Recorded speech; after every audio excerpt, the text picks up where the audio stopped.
sejahtera pemirsa budiman, bahagia jumpa kembali saudara dalam Dimensi Iman Kristiani. Acara yang melalui pelayanan media Antioquia Pama, kami rancang, kami kemas, kami siapkan khusus bagi saudara, guna gali pertanyaan, cari jawaban dan bangun pemahaman perihal berbagai fenomena dalam keseharian kehidupan kekristenan kita. Saudara, Alkitab ajarkan buat kita, Tuhan perintahkan buat kita untuk tetap setia hingga mati. Dan memang dalam begitu banyak aspek yang kita lakoni dalam hidup kita, hanya sedikit di antaranya yang mengandung kepastian tertinggi. Mati adalah salah satu di antaranya. Saudara, kita akan angkat topik ini jadi pokok bahasan dalam bincang-bincang kita di Dimensi Iman Kristiani hari ini. Dan saudara, hadir bersama kita kedua narasumber kita, Heri dan Iva. Kita sapa mereka dulu pemirsa. Shalom Heri. Shalom Bu Anis. Shalom Iva. Shalom Bu Anis. Saudara, kita juga akan gali tentu saja semua jawaban buat berbagai kemungkinan pertanyaan seputar topik ini. Dan untuk itu sudah hadir bersama kita tentu saja pendeta kita, Pendeta Bigman Sirait. Shalom Pak Bigman. Salam Anis. Saudaraku yang kekasih, apa yang dikatakan Anis memang menjadi sesuatu yang menarik dalam hidup kita. Kematian. Bagaimanapun di dalam logika hidup kita berjuang supaya bagaimana kita bertahan. Dan tentunya mati yang kita hindarkan. Tetapi fakta juga menunjukkan ketuaan akan tiba. Tak bisa ditunda, apalagi dihindari. Seharusnya lah kita senang untuk menjalani dan sadar ujung kematian tak mungkin terelakkan. Bagaimana kita membicarakan hal ini? Sebelum lanjut saudaraku, kita akan berdoa dulu. Saya minta Pak Heri untuk pimpin kita dalam doa. Bapa kami dalam surga, kami bersyukur pada hari ini jikalau Tuhan mengizinkan kami bersama-sama belajar dan membahas akan kematian. Tuhan, kematian adalah sesuatu rahasia Tuhan yang paling besar dalam hidup kami. Oleh sebab itu Tuhan, kami anak-anak-Mu coba belajar apa yang harus kami lakukan menjelang kematian. Pimpin tuntun kami Tuhan, khususnya hamba-Mu yang akan membukakan firman kebenaran Allah, supaya kami mengerti apa yang harus kami siapkan dan lakukan di dalam hidup ini menjelang kematian. Terpujilah Tuhan, demi Kristus Tuhan dan Juru Selamat kami yang hidup, kami berdoa dan mengucap syukur. Amin. Amin. Amin. Saudaraku yang kekasih, saya akan mengajak kita untuk membaca dulu di dalam Filipi pasal yang pertama ayat 21. Karena itu bagiku hidup adalah Kristus dan mati adalah keuntungan. Sebuah pembacaan yang sangat sederhana, yang sangat simpel di dalam bagian ini. Mau mengajarkan kepada kita bagaimana Paulus mewarnai hari-hari hidup Kristus. Mati adalah keuntungan. Kalau begitu, hidup mempunyai tujuan yang sangat jelas untuk Kristus, melayani Kristus. Tidak jadi penting berapa panjang usia, tapi jadi penting bagaimana mengisinya untuk Kristus. Bukan berapa panjangnya. Nah, ini menjadi persoalan pertama, karena kita selalu berpacu untuk berapa panjang kita hidup, bukan bagaimana mengisinya. Nah, kita selalu berdoa dan berharap, bahkan lagu-lagu berkata, aku ingin hidup 1000 tahun lagi, bukan begitu? Nah, saudara 70 tahun saja sudah sumpek 1000 kayak apa ya? Tetapi itulah keinginan manusia yang seringkali tidak didasari pada tujuan hidup. Sebaliknya, kematian adalah sebuah keuntungan digambarkan oleh Paulus, karena dengan mati manusia akan meninggalkan kesementaraan, masuk ke dalam kekekalan, bersekutu dan bersatu dengan Tuhan. Bukankah itu menyenangkan? Karena itu mestinya kematian bukanlah sesuatu persoalan. Oleh karena itu yang jadi penting bukan kapan saudara mati, tapi bagaimana sebelum saudara mati, kan begitu. Sama seperti hidup tadi. Bukan berapa panjang umur kita, tapi bagaimana mengisinya. Sehingga kehidupan menjadi satu dinamika yang menarik. Ketuaan adalah anugerah yang tak perlu ditakuti, tapi bahkan justru harus disyukuri. Karena kita akan ada di sana. Khususnya bapak-bapak, ibu-ibu yang pernah menjabat, pernah jadi orang penting. Maafkan saya kalau saya memakai istilah power syndrome yang memang seringkali diungkapkan pada banyak orang yang mungkin tidak punya jabatan sehingga hari tua mereka penuh dengan penderitaan. Karena diikat pada bayang-bayang masa lalu, padahal mereka sudah ada di masa depan. Hati-hati. Alkitab tidak mengajar kita itu. Hidup harus merdeka, kita lakoni, kita jalani. Hari tua bukan malapetaka. Ingat, itu anugerah. Yang sudah lalu, sudah. Hari ini, ke depan. Itu yang jadi penting. Begitu Anis. Ya, Pak Bigman, Heri, Iva. Ya. Alkitab ceritakan buat kita perihal Lazarus. Yang mati, dikuburkan selama beberapa hari sebelum kemudian dihidupkan kembali. Yang barangkali menarik buat sebagian besar dari kita adalah Alkitab tidak berbicara banyak perihal apa yang Lazarus alami dalam 3 hari matinya di dalam kubur. Padahal Harry sendiri tadi dalam doa berbicara pada Tuhan bahwa mati itu misteri buat kebanyakan dari kita. Dan mungkin itu pertanyaan yang paling banyak ditanyakan oleh sebagian besar dari kita. Apa sih sebetulnya yang ada dalam kematian? Apa sih sebetulnya yang kita akan lakoni dalam kematian? Henry, fakta bahwa Alkitab tidak membicarakan sedikit pun perihal apa yang terjadi selama Lazarus berada di kubur, apakah itu sesuatu yang perlu kita maknai? Tuhan barangkali menginginkan kita untuk tidak membuka tutup yang memang Tuhan tidak buka di dalam Alkitab. Karena kalau kita bandingkan itu kira-kira terjadi di masa kita ini, saya bisa bayangkan semua infotainment, semua harian, bahkan semua tabloid Kristen barangkali akan memasukkan itu di headlines-nya dan akan berbicara banyak soal apa yang terjadi di hari-hari kematian yang bersangkutan. Harry atau Iva lebih dulu yang mau mulai. Kalau saya melihat kisah Lazarus begitu ya, menarik ketika Maria dan Marta begitu ketika bertemu dengan Yesus mengatakan, ketika kalau engkau ada di sini saudaraku tidak akan mati begitu ya. Dan memang itu dicatat ketika Yesus menangisi Lazarus. Dan Yesus membangkitkan Lazarus dari kematian, itu jelas dicatat sampai kafannya masih melekat dan sebagainya begitu. Dan memang tidak dikatakan di situ bagaimana disuruh menceritakan Lazarus, kamu ngapain aja selama ini, kamu ngerasain seperti apa. Tapi bukan itu, orang-orang yang sedang melayat, kalau di Alkitab dikatakan orang-orang sedang melayat kematian Lazarus ini justru percaya dengan adanya peristiwa itu kepada Yesus. Jadi di situ kehidupan Lazarus bukan hanya berbicara tentang kehidupannya ketika dia hidup, tetapi justru kematian dia pun menjadi sarana penginjilan untuk orang-orang yang datang melayat. Kalau saya melihat di situnya justru bagaimana orang-orang yang melihat kejadian ini justru percaya Yesus lewat apa? Lewat kematian Lazarus. Bukankah satu kebahagiaan ketika kita juga bisa menjadi berkat buat orang lain sampai kita mati pun menjadi berkat. Orang melihat kematian kita pun justru percaya Tuhan. Oh, inilah orang-orang yang memang hidup dekat dengan Tuhan. Kalau saya melihat peristiwanya ke situnya. Ya, Harry, saya sebetulnya sepenuhnya sepakat dengan Iva bahwa itu adalah bagian terbesar barangkali yang Tuhan ingin visualisasikan bagi kita. Tapi tetap sebagai manusia barangkali ada pertanyaan, tidakkah ada keinginan tahu siapapun yang ada di komunitas itu pada waktu itu, dan kalaupun ada, tidakkah Tuhan pandang itu penting untuk kemudian dimasukkan dalam Alkitab buat kita? Memang kalau kita lihat, Yohanes mencatat di pasal 11 itu tentang kematian Lazarus itu, yang memang tidak dibicarakan soal di balik kematian Lazarus 4 hari itu apa yang terjadi, memang tidak diceritakan. Tetapi inilah memang banyakkan orang justru melihat sudut lain yang Tuhan ingin nyatakan di situ. Banyak orang bicara soal mujizat lah, apalah segala macam. Tetapi saya tambahkan apa yang Iva tadi katakan, di awal-awal ketika Tuhan Yesus mendapat berita tentang kematian Lazarus ini, Tuhan Yesus itu tidak cepat-cepat lantas menemui keluarga Marta dan Maria untuk coba bangkitkan Lazarus. Tapi malah Tuhan Yesus ada beberapa poin yang saya lihat di dalam pasal 11 itu, Yohanes 11 itu, Tuhan Yesus mengatakan kepada murid-muridnya bahwa ada yang perlu dinyatakan kebesaran Allah di situ supaya orang lain melihat. Apa yang Tuhan ingin sampaikan di sana belum jelas ketika baru berbicara sama murid-murid. Hanya Tuhan sampaikan bahwa Tuhan Yesus katakan supaya orang melihat kebesaran Allah di situ. Nah, kemudian Tuhan Yesus setelah beberapa hari kemudian datang ke tempatnya keluarganya yang berduka ini. Di sana memang sudah orang ada istilah kita sekarang mungkin lagi ibadah penghiburan ya, seperti itu. Karena Lazarus sudah 4 hari. Kalau 4 hari di kuburan saya kira sudah busuk ya, sudah pasti baunya udah nggak enak seperti itu.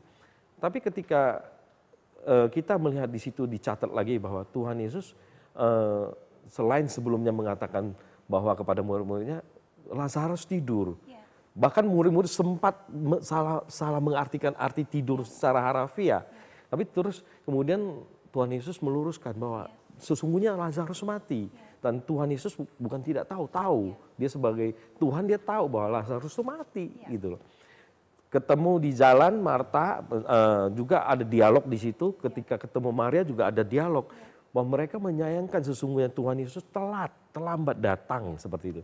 Tapi kemudian kita lihat bagaimana kisah itu Tuhan Yesus meluruskan bahwa dia tidak lambat. Memang dia punya waktu yang pas sebagai Tuhan datang untuk membangkitkan Lazarus dari kematian. Dan tercatat memang nyata Tuhan Yesus membangkitkan orang mati. Bukan suatu cerita bohong atau apa. Dan orang ramai ketika yang datang melihat, datang menghibur keluarga ini pun juga menyaksikan bahwa sesungguhnya memang Tuhan Yesus membangkitkan orang mati, yaitu Lazarus sendiri. Nah, ada hal penting juga di dalam dialog terakhir-terakhir saya melihat juga apa yang dilakukan Tuhan Yesus itu justru dari tokoh-tokoh agama mendapatkan tentangan, kemarahan dari tokoh-tokoh lain terhadap apa yang Tuhan Yesus lakukan. Mereka tidak melihat bahwa apa yang Tuhan Yesus ingin sampaikan dengan kejadian ini memuliakan nama Tuhan. Mereka tidak melihat kenyataan ini. Tapi sebaliknya, mereka coba untuk mau menangkap Tuhan pakai Yesus. Itu sebagai alasan buat lakukan apa yang mereka memang agendakan. Pak Bigman, kandungan kebenaran dari apa yang Iva dan Heri sampaikan bagi kita barangkali juga sesuatu yang dipahami sebagai kebenaran oleh banyak orang. Artinya kita semua tahu bahwa kebesaran Tuhan dan kemuliaan Tuhan yang akan dinyatakan dalam kasus itu. Tapi dalam konteks bicara kita, Pak, dalam konteks diskusi kita hari ini, pertanyaan yang ada di kepala semua orang barangkali adalah apa sih yang terjadi ketika saya akan alami kematian fisik. Pertanyaannya barangkali kembali fakta bahwa Alkitab tidak berbicara hal itu sama sekali. Bagaimana seharusnya kita maknai itu, Pak? Tuhan tidak ingin memang kita masuk ke wilayah itu, atau itu bagian yang tidak penting, atau bahkan jadi salah ketika saya misalnya bertanya pertanyaan yang saya tanyakan pada Pak Bigman saat ini. Kenapa itu tidak ada dalam Alkitab? Sebetulnya pertanyaan itu sendiri menjadi aneh memang karena kita mendefinisikan hidup adalah hidup, mati adalah mati. Lalu kita tanya, ada apa di balik mati? Lah kok mati ditanya? Yang ditanya hidup. Artinya kalau dalam mati itu ada hidup, berarti bukan mati. Maka diskusi apa nih? Kan kira-kira begitu dulu ya. Sehingga tiap orang punya rasa penasaran, lalu ada kepercayaan, nanti umur sekian hari gentayangan lah, sekian hari beginilah, sekian hari. Itu kan sebetulnya hal yang menunjukkan betapa tidak ada pemisahan antara hidup dan mati, justru makin ngambang. Nah, itu dulu prinsipnya. Jadi secara medis ketika orang mati, jantungnya tidak bekerja, batang otak sudah mati, jantung tidak memompa, tidak ada lagi kehidupan di sana. Sehingga tidak ada berpikir di sana. Itu medis. Lalu Kristen mengajarkan betul dan mati itu di situ. Hebatnya kekristenan nih. Jadi nggak ada gentayangan, nggak ada apa ini. Tetapi ketika orang masuk dalam sementara kepada kekal, itu udah urusan kedua lagi. Urusan dalam kekekalan yang tidak bisa kita tangkap dalam dunia misteri kesementaraan. Kekal itu kan jadi misteri buat kita. Tapi nanti kalau mati kita akan tahu. Namun Alkitab memberikan indikasi-indikasi. Tidak ada hubungan orang hidup dan orang mati. Misalnya. Lalu orang mati itu kalau dalam Tuhan dia diselamatkan, kalau di luar Tuhan dia dihukumkan begitu. Nah itu yang menyangkut kematian itu. Nah oleh karena itulah tadi dalam topik kita bicara tentang usia lanjut. Sebetulnya kan mau mati muda kayak mau mati lanjut usia. Ya sama mati.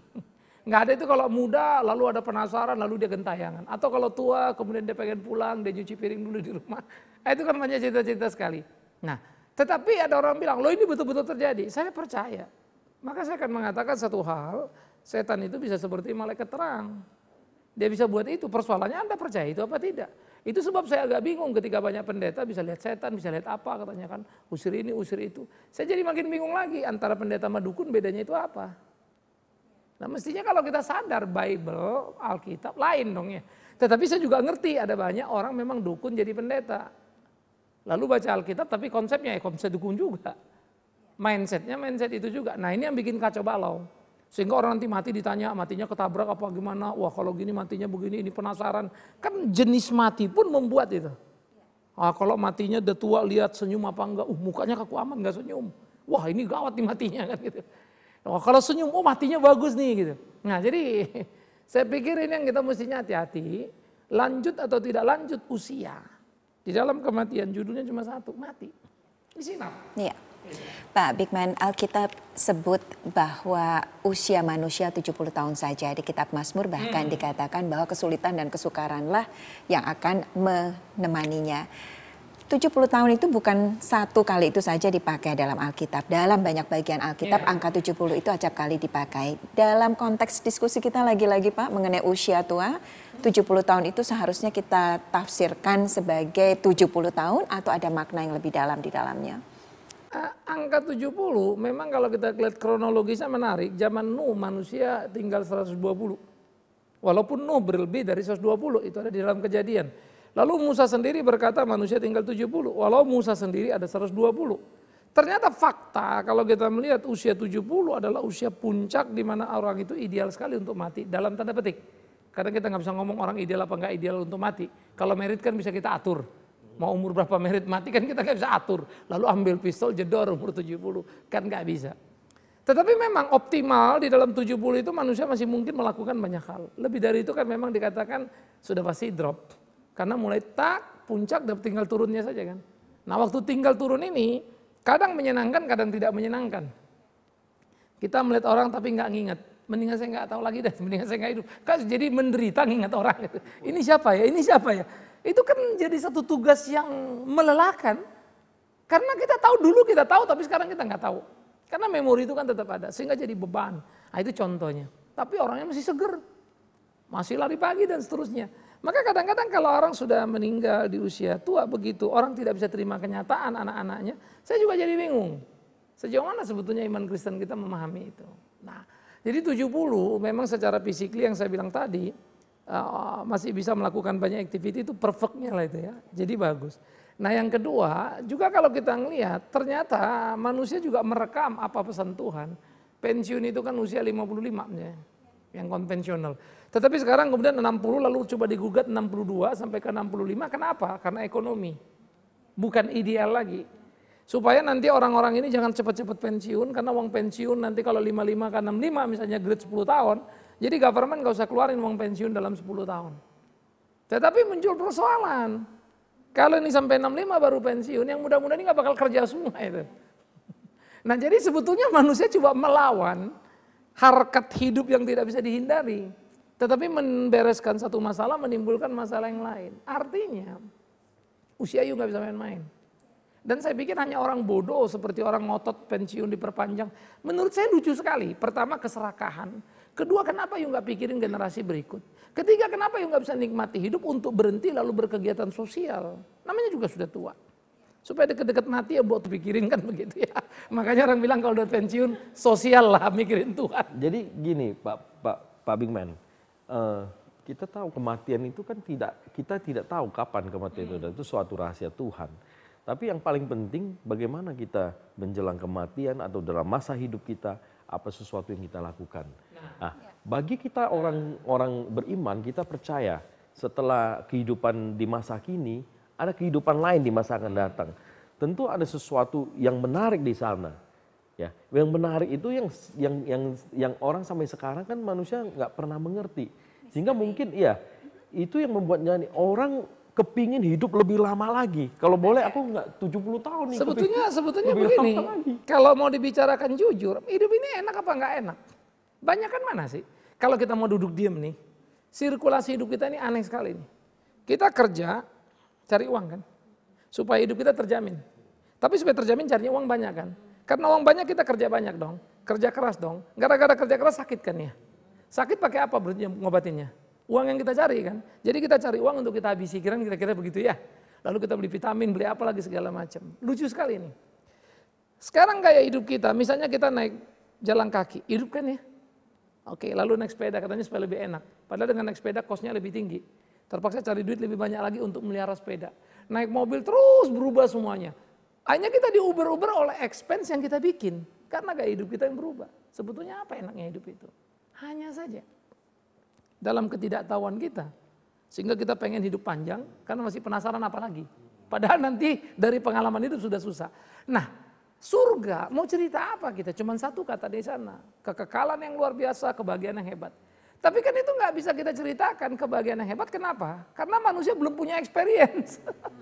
Maka cerita tentang ada yang mati hidup lagi. Waduh itu udah gimana di sana. Wah aku makan sama Tuhan Yesus satu meja. Makannya apel sorga. Aduh Akhirnya fenomena dunia dibawa ke sorga, sorga dijadikan dunia. Kacau balau lagi gitu loh. Ada yang menarik tadi Bapak katakan buat kita, Pak Bigman katakan buat kita bahwa sudahlah kalau sudah di usia tua pakailah waktunya untuk lakukan berbagai kegiatan sosial dan sebagainya. Pak Bigman, banyak orang memang menjadi tua dan korelasinya hampir selalu positif usia tua itu dengan stamina yang menurun, pengalaman yang bertambah, emosi yang berkurang. Artinya yang saya sedang katakan sekarang adalah kemudian kegiatan sosial dan berbagai hal baik yang dilakukan oleh bersangkutan sebetulnya dilakukan dalam kerangka yang bersangkutan menjadi tua. Lalu selalu benarkah ini di mata Tuhan, Pak Bigman, ketika kita menjadi lebih baik, ketika kita menjadi lebih sabar, ketika kita menjadi lebih bijak karena usia tua, bukan barangkali karena bertumbuhnya iman percaya kita pada Tuhan. Ada dua aspek ya. Ini kita nggak tahu, waktu kita masih banyak ini Indonesia. Oke. Jadi dalam waktu kita yang sedikit ini coba kita mulai memikirkan bagaimana perjalanannya. Pertama, kalau orang makin tua udah pasti. Ada satu pepatah barat tentang cinta, dia bilang gini. Bagi orang muda, cinta adalah ketertarikan seksual. Maco, cantik dan seterusnya. Bagi orang dewasa, cinta adalah take and give. Saling memberi. Tapi bagi orang tua, lanjut usia, cinta adalah kebergantungan. Opa, tongkatnya, oma kacamatanya di mana? Kita mulai lihat opa, oma bergantung. Padahal waktu muda gak begitu tuh. Karena tuntutan kondisi tadi.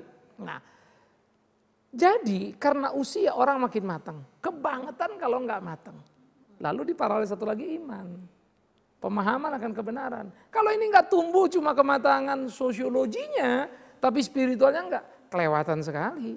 Nah, mestinya ini kan mempunyai satu perjalanan bersama, bahkan ini mestinya lebih hebat lagi pertumbuhan imannya. Sehingga makin tua orang makin baik, tapi baik bukan karena tuanya, bukan karena tidak berdaya. Sehingga itu dilakukan dengan segenap hatinya, ketika dia sabar bukan juga karena dia nggak bisa balas, tapi karena memang dia sabar pada dirinya. Nah itu kan bisa kita ukur diri kita sendiri. Sehingga melanjuti perjalanan itu, usia tua itu menjadi satu bagian yang menyenangkan gitu loh. Iya, Pak Bigman bicara soal oma, opa, Heri, Eva, jadi kita pengen bicara juga soal cucu. Alkitab memang membawa barangkali sebagian dari kita berpikir bahwa hidup yang diberkati adalah hidup di mana kita bisa melihat anak dan cucu. Tapi di lain pihak Alkitab juga mengatakan pada kita bahwa usia tua paketnya satu dengan kesulitan dan kesukaran. Tidakkah ini jadi sesuatu yang paradoks buat Eva, buat Heri? Iya, kalau saya memahaminya begini, justru yang harus kita persiapkan, kita belajar dari muda adalah bagaimana kita menghadapi setiap situasi, ya, situasi, kondisi, baik itu kesehatan, lingkungan di sekitar kita. Kita belajar untuk memahami segala sesuatu itu adalah apa yang Tuhan izinkan, boleh kita pahami dengan lebih dewasa. Apa yang Tuhan ingin lakukan, apa yang Tuhan ingin nyatakan, ya itu yang kita harus pelajarin dan persiapkan diri. Bukan bagaimana kita harus bisa senang kalau memang uang bertambah banyak, kesehatan baik. Kalau itu saya kira semua orang dunia ini juga sama. Lantas apa bedanya kita dengan orang-orang lain? Kalau saya memahaminya seperti itu. Begitu, Eva? Ya kalau saya sih kadang-kadang lihat jujur aja gitu, kadang-kadang orang berlomba-lomba untuk memperpanjang usia dengan berbagai cara begitu ya. Bagaimana supaya semakin bertambah, usia makin bertambah, kalau bisa matinya jangan muda-muda deh, tunggu nanti gitu ya. Tapi orang memang tidak mau memperpanjang kerohanian dia gitu, belajar lebih bijak, mengenal kebenaran firman begitu ya. Jadi memang kalau misalnya dikatakan usia kita sekian, katakan sampai 70 begitu, jatah tinggal 10 tahun kalau kita hitung dengan usia normal misalnya. Orang justru lebih menakuti aduh 10 tahun lagi mati deh gue mati. Tapi jarang sekali orang dengan waktu 10 tahun aku harus ngapain nih? Untuk lebih bijak lagi mengenal Tuhan begitu. Jadi memang kita kadang-kadang menangnya ketika kita berbicara dengan orang yang lebih muda. Dalam konsep kita adalah aku lahir lebih dulu dari kamu. Kamu harus lebih ini sama aku gitu.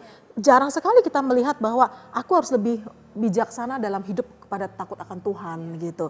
Jadi memang dengan usia yang menjelang kematian ini kita bicara tentang misteri kematian ini memang semua orang akan mati. Tapi bagaimana melaluinya itu sudah pergumulan kita kan yang harus kita isi. Iya, kalau saya lihat begitu. Pak Bigman barangkali pertanyaan penutup jadinya.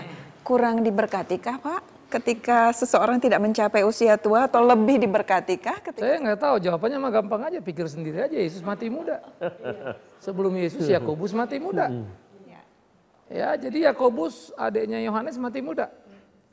Yesus mati muda. Ya. Paulus juga nggak tua-tua amat.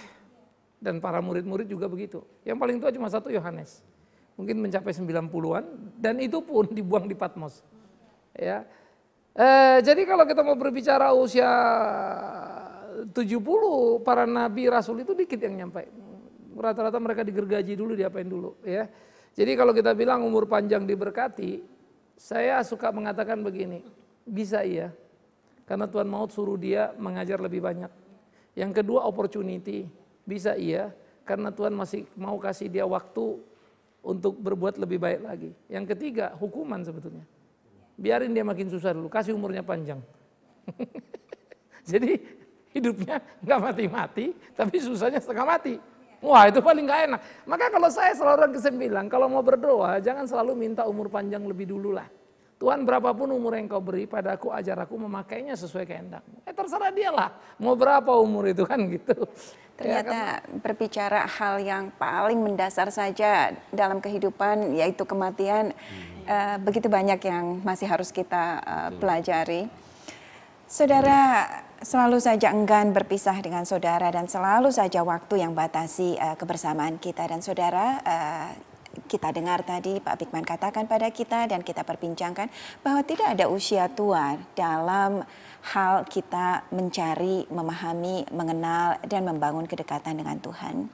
Saudara, tetap setia jelang episode Dimensi Iman Kristiani berikutnya yang melalui pelayanan media Antioquia Pama kami siapkan, kami rancang dengan harapan sudah dan selalu akan berkati kita semua. Kita akhiri jumpa kita saudara dan kita minta Pendeta Bigman pimpin kita akhiri jumpa kita. Saudara yang kekasih, lagi-lagi soal mati yang tiap hari selalu ada saja berita kematian yang kita dengar. Dan mungkin kita terlibat di dalamnya karena itu handai taulan, famili atau kawan dan kita harus pergi melawatnya dan kita hadir di sana mendengarkan berbagai khotbah tentunya. Ya. Lalu kemudian juga mati kita baca di koran berbagai peristiwa baik musibah dan seterusnya. Selalu muncul berbagai komentar dari mulut kita. Sayangnya seringkali komentar itu tidak terlalu bijak karena tampaknya kita kurang memahami apa itu hidup, apa itu mati. Cara mati yang menyedihkan seperti kecelakaan selalu kita komentari dengan keprihatinan, kasihan. Apalagi kalau mati muda, maka kita akan berkata, aduh dia masih muda, kenapa dia mati? Saya hanya ingin berkata, andai kata malaikat berkenan berbicara menyampaikan pesan Tuhan, mungkin dia akan katakan, untunglah anak itu mati muda. Hei kau yang tua, karena kau sudah tua dikasih umur panjang, masih neraka tujuanmu. Kapan kau berubah? Yang muda ini sudah ada di surga sekarang. Nah persoalannya adalah kalau kita mati muda masuk neraka, itu masalah berat itu. Ya. Tetapi kalau bisa mati tua dan kita tiba di surga, alangkah indahnya. Oleh karena itu pikirkan di usia Anda semakin lanjut bukan soal kematian makin dekat. Tapi pertanyaannya adalah coba berhitung apa yang sudah kau kerjakan, apa yang belum kau kerjakan selagi ada waktu menuju titik mati itu, kerjakanlah dengan baik. Saudara-saudara, usia lanjut, kematian akan tiba. Katakan, selamat datang, Anda mesti belajar memahami itu. Kita akan akhiri Dimensi Iman Kristen kali ini. Mari kita berdoa, saya minta Ibu Iva untuk memimpin kita dalam doa. Kita berdoa. Kami bersyukur Tuhan kami punya Allah seperti Engkau mengajarkan banyak hal kepada kami. Untuk kami tidak takut akan kematian. Tapi bagaimana kami lebih bijak lagi mengisi hari-hari kami menjelang kematian. Kami bersyukur kami punya kepastian hidup yang kekal bersama dengan Tuhan. Ajar kami Tuhan untuk kami boleh hidup semakin berkenan kepada Tuhan. Ajar kami untuk lebih memiliki hati yang justru mengasihi Tuhan di dalam kehidupan kami hari lepas sehari. Terima kasih Tuhan. Pada akhirnya kami menyerahkan sisa usia kami ke dalam tangan Tuhan. Jadikan kami anak-anak Tuhan yang setia. Jadikan kami anak-anak Tuhan yang selalu mengandalkan Tuhan dalam hidup kami. Terima kasih Bapa, di dalam nama Tuhan Yesus kami bersyukur dan kami berdoa. Amin.